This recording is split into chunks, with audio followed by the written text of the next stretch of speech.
Hello, everyone. How are you?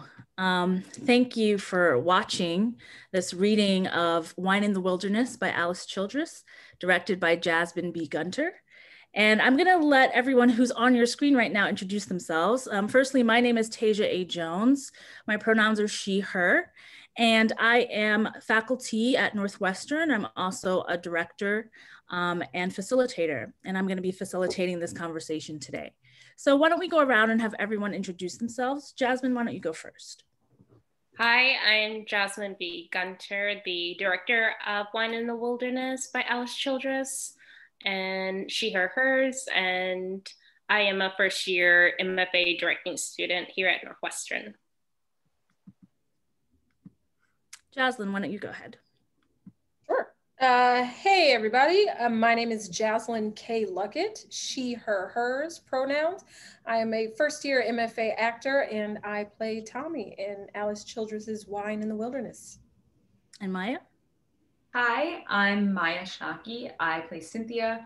I use she, her pronouns, and I am a junior theater major at Northwestern. Great. So I want to start by asking you, Jasmine, what made you choose this play? You know, why Wine in the Wilderness? And how do you think it speaks to our present moment as an American society? Yeah, so I picked Wine in the Wilderness because I had a book of her plays. Specifically, I was interested in The Wedding Band, but it was too long. So this was actually the last play in the book. And I absolutely fell in love with it. The way that she talks about the oppression of Black women and the intersectionalities of just a person's personality in terms of the ways that we can be privileged in one way but oppressed in other ways really spoke to me, because I love plays about identity in general. And this play takes place in the backdrop of the race riots in 1964. And I feel like in the racial reckoning that is happening now in the US, I feel like this conversation about intersectionality was so important to add to the dialogue that is happening around racial division today. Yeah. You brought up intersectionality, and when listening to the play, that was one of the big things that stuck out for me as well.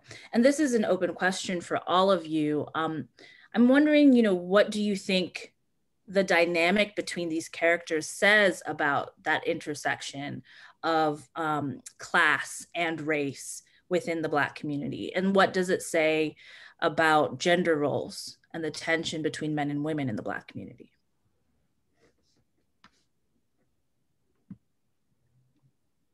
I'll go ahead. Tommy, towards the end of the play, I think has some wonderful lines that really get into that. When she's talking about, for example, the line that says, she's talking about white people say the N-word, just dry long. So they're talking about educated you and uneducated me. Mm-hmm. So she's saying it doesn't make a difference whether you went to school, you went to college, I just went to 8th grade, you live here, I live there, whatever. When they're speaking about us, they, meaning white people, are speaking about us, and when they're looking at us, they see the same thing. So she addresses that. And I think for Tommy to come into this space with these educated people, with these artists and writers and social workers, it's a different crowd of people than she's used to, and she enters their world with curiosity. But she poses a wonderful question at the end to Sunnyman and to everyone actually in the room, discussing we-ness and usness. So even though there are differences, even though there are disparities that I may deal with that you may have never seen or even thought about, we're still the masses. You're a part of the masses just like I am. And she basically takes that issue head on and asks why there is no we-ness and usness in this talk when they're talking about Black people in the Black community. I'm gonna stop there before I go on a tangent. I think that's nice. Did anyone else want to speak to that question? Yeah, kind of going off of that, I think even though when Tommy comes in, it gives Cynthia this like internal struggle with like whether or not she wants to support her friend Bill with his painting, or if she wants to help Tommy and keep her from being embarrassed. I think it does give her a certain sense of like freedom and power within the world that she lives, because she's in this very male dominated world where she's been the only woman with Sunny Man and Bill and Old Timer.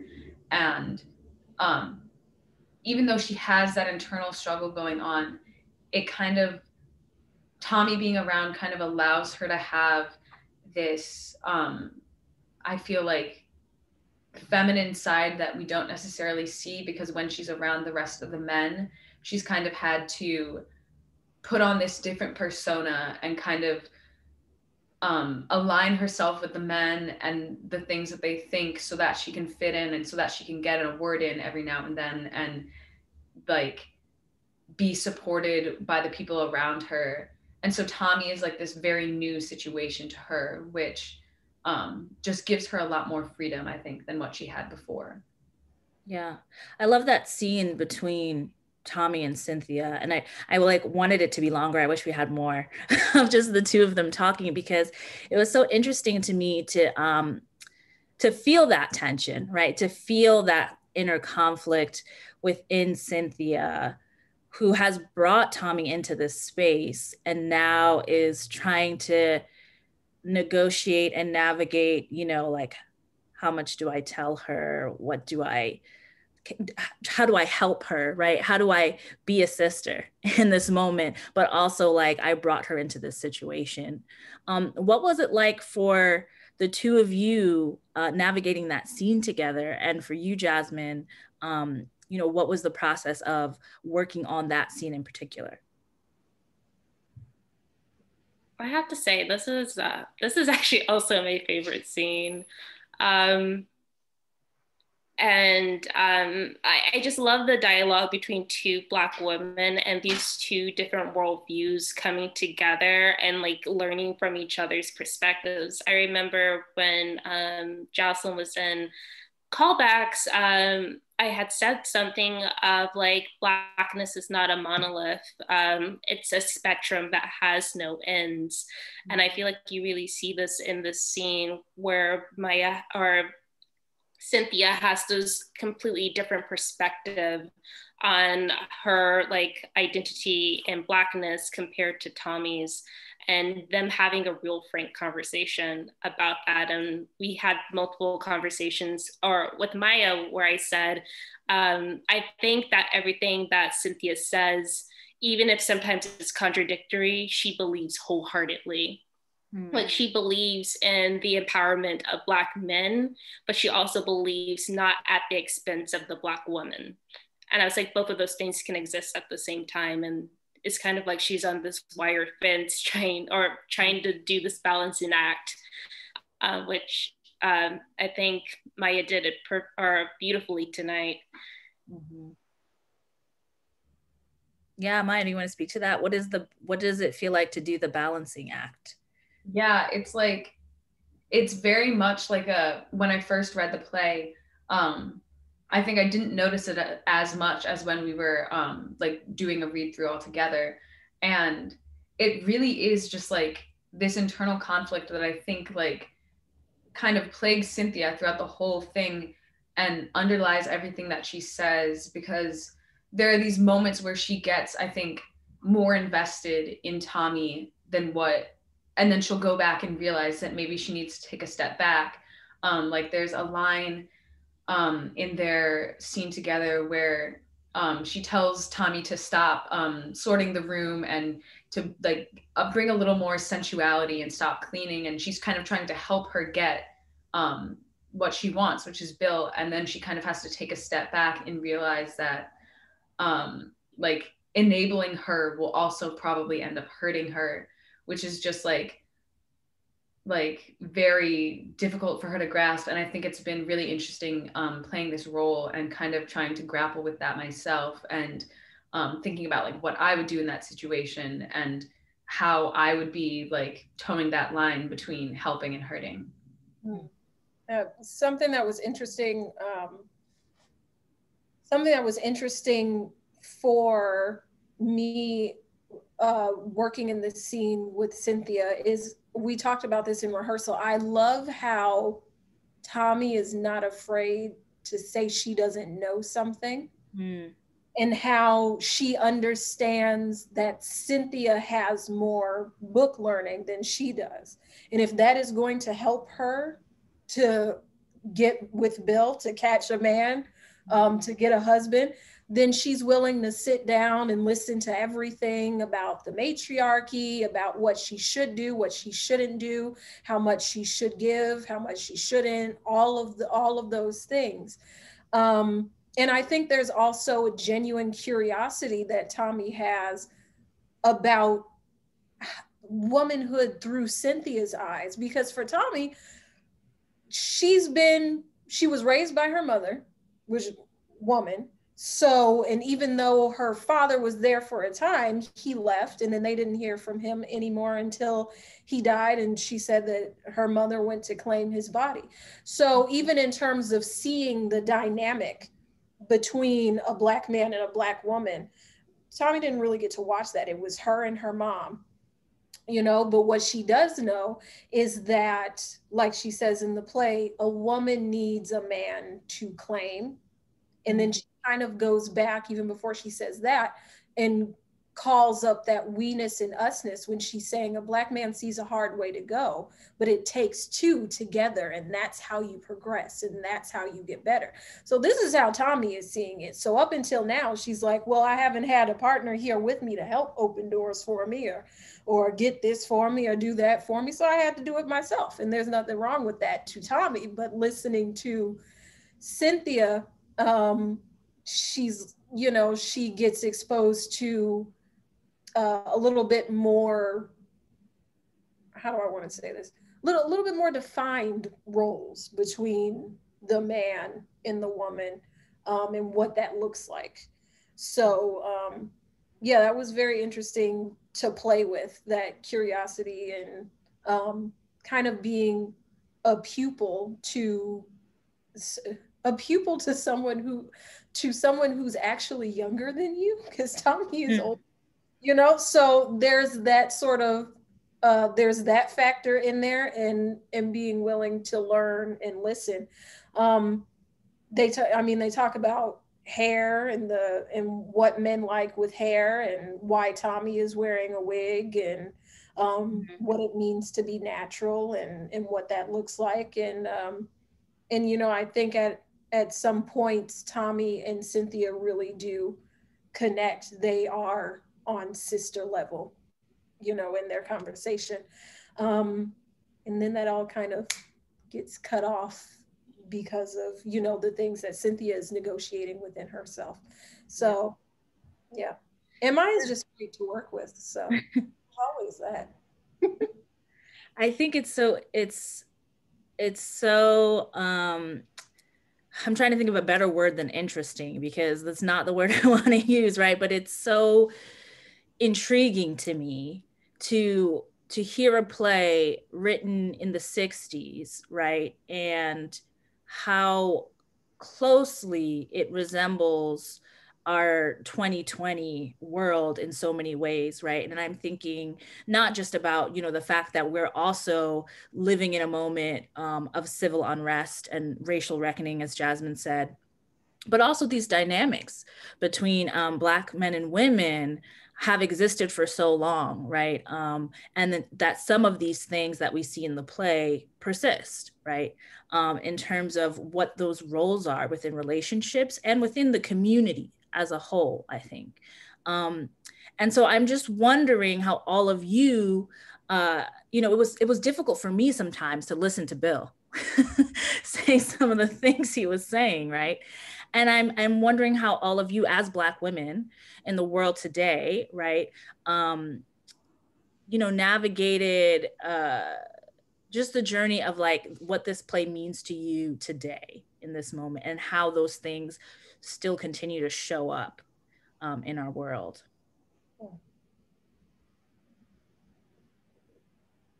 It's a big question, I know. I guess I can go first. So yes, when I read this play, it was very difficult to listen to Bill talk. But the thing about directing and telling a story is that, you have to see the world through everyone's eyes. You can't just pick and choose. And I said this on the first day of rehearsal, where in Bill's misguided ways, in painting Wine in the Wilderness, he is trying to inspire and care for his community. But the thing is that he doesn't ask what kind of care the community needs. And that's the thing about, just human relationships, is that we have to ask each other the kind of care we need. And I read this book once that talked about to be human is to do the best by each other and fail at every given moment. And I see this in this play about Bill, and just opening these channels of dialogue and being willing to say that I had a misguided opinion on this thing, and can you teach me, and how can I learn? And I feel like in this play with Bill and Tommy, it's all about them teaching and learning from each other. And eventually Bill, by listening and finally seeing Tommy as the woman she is, he learned this is the kind of care I can give her, and this is the kind of care I can give my community. Yeah. For me, going through this play was very much a journey of both and not either or. So understanding, and Jasmine put this beautifully in rehearsal, but understanding that within Tommy are the three triptychs already. So there is the innocence of Black girlhood. There is the regalness and the confidence of Wine in the Wilderness. And then there's the messed up chick. And those things can exist at the same time. And they don't have to like knock each other out or cancel each other out. When those things are separated is when you start getting stereotypes, but when they're together, you get a fully fleshed out human being, a living, breathing person that, like Tommy says, sometimes I flip one way, sometimes I flip back, and that's just how it is. So I think for me, it was very much that both andness of Black womanhood, and realizing that I like Bill, which is probably why I was able to give him some grace while I was reading it and while I was hearing it aloud. I had some misguided opinions about Black womanhood as well, and what that meant. And reading this play allowed me to revisit those things and understand that, Blackness is not a monolith, and all of these things can exist at the same time. And that's okay for all of them to exist at the same time as well. So yeah, that was my journey with it.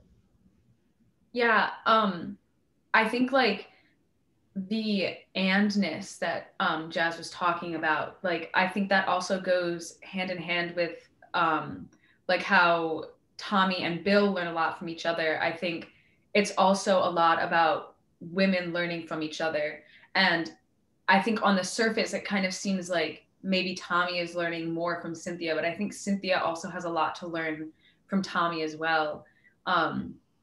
In terms of like, she is telling Tommy that it makes us lose our femininity and things like that. But then in the end, when Bill is having everyone get up on the stand to be the new triptych, Cynthia is very surprised to be a part of the triptych, and she doesn't see herself like that. I think because she also does have a misguided view of Black womanhood, and she learns a lot from Tommy, I think, in this process, and kind of strengthens herself over time by learning from Tommy. And I think that that relationship is very strong and very helpful to both of them. I think that they both learn a lot from each other, and it's really important for them to have had that conversation that they had before,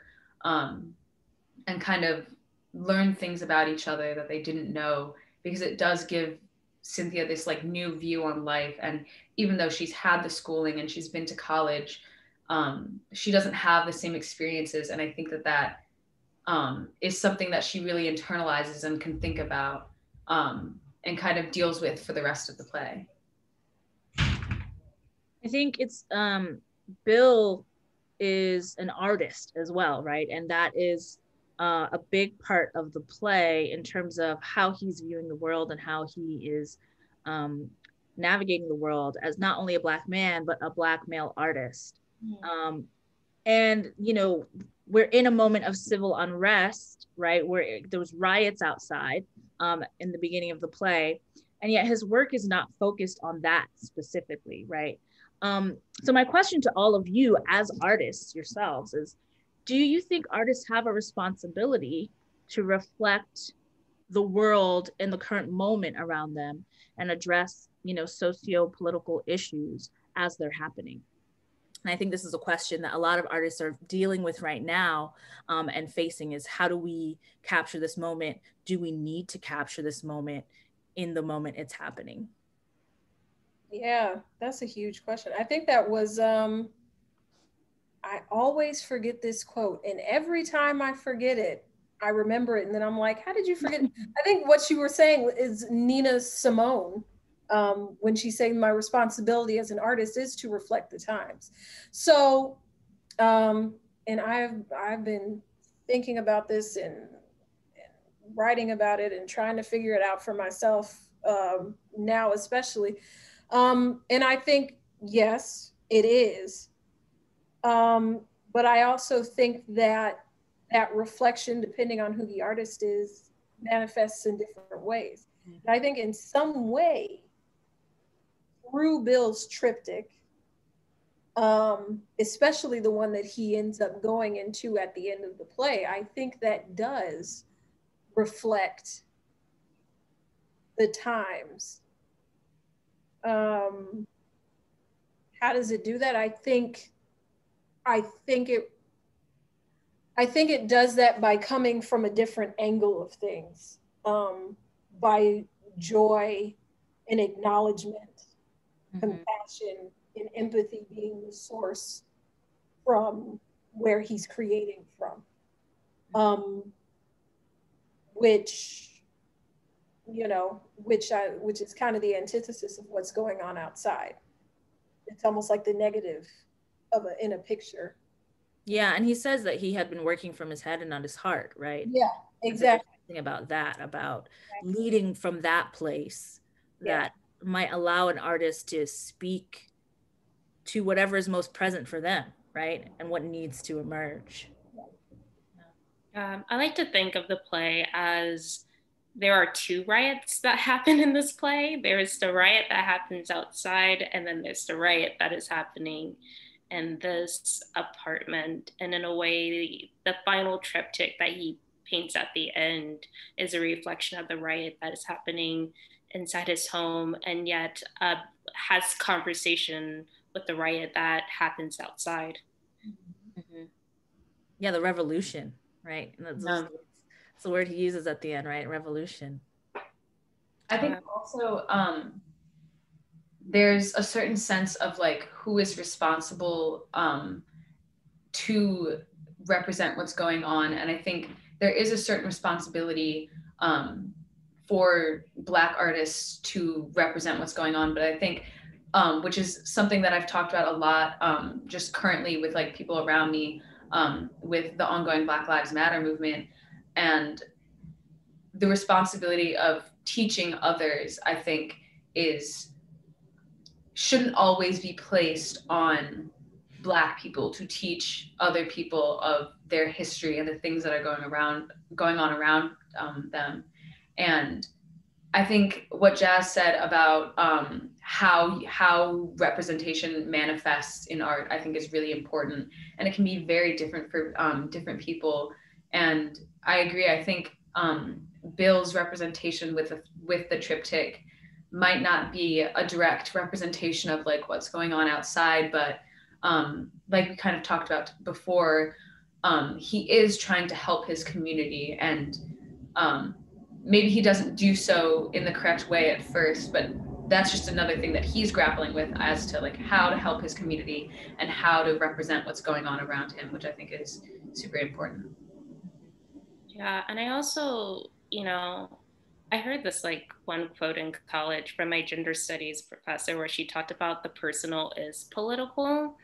And in the sense that whatever art that you make, it comes from you and your life experiences and the things that have affected you in life. So even if you don't consider yourself to be a personal or a political person, or creating art around the like larger political or cultural landscape, that is all affecting you, and that will show up and manifest in your art in some way, in some form, whether you are conscious or unconscious about it.